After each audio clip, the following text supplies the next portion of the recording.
அண்மை செய்தி.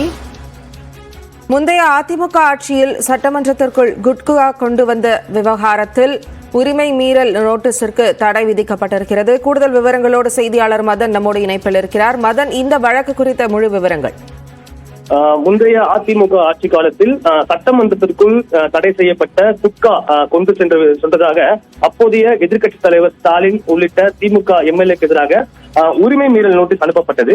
ஏற்கனவே இந்த நோட்டீஸை எதிர்த்து 2 முறை சென்னை உயர்நீதிமன்றத்தில் அப்போதைய அதிமுக ஆட்சி காலத்தில் திமுக சார்பில் வழக்கு தொடரப்பட்டது. 2 முறையும் அந்த நோட்டீஸை ரத்து செய்து தனி நீதிபதி உத்தரவு பிறப்பித்திருந்தார். அந்த ஒரு உத்தரவை எதிர்த்துதான் அப்போதைய அதிமுக ஆட்சி காலத்தில் அந்த அரசு ஒரு மேல்முறையீட்டு மனு தாக்கல் செய்தது. அந்த வழக்கு தான் தற்போது நீதிபதிகள் எஸ்.எம். சுப்பிரமணியம் அடங்கிய அமர்வில் தற்போது விசாரணை நடைபெற்றது. இந்த வழக்கில் தான் தற்போது வழக்கு தீர்ப்பானது வழங்கப்பட்டுள்ளது. ஏற்கனவே இந்த வழக்கு திமுக தரப்பு வாதங்களை பொறுத்தவரைக்கும் கடந்த 2017ஆம் ஆண்டு அந்த ஒரு சட்டமன்றம் முடிவடைந்து விட்டதால் அதன் பிறகு அரசியலமைப்பு சட்டப்படி பதவிக்காலம் முடிந்த பிறகு இந்த சட்டமன்றம் கலைந்து விடுகிறது.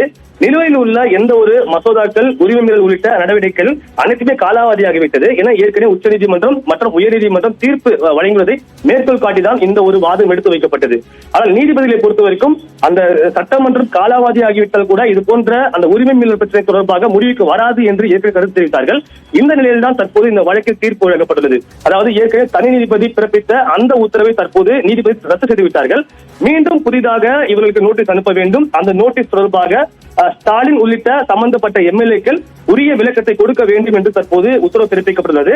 மேலும் அந்த ஒரு விளக்கத்தை ஏற்று அது தொடர்பான இறுதி முடிவை விரைவில் எடுக்க வேண்டும் என்றும் தற்போது தமிழக அரசுக்கு சென்னை உயர்நீதிமன்றம் இந்த உத்தரவை பிறப்பித்துள்ளது. விரிவான தகவல்களை அளித்ததற்கு நன்றி மதன்.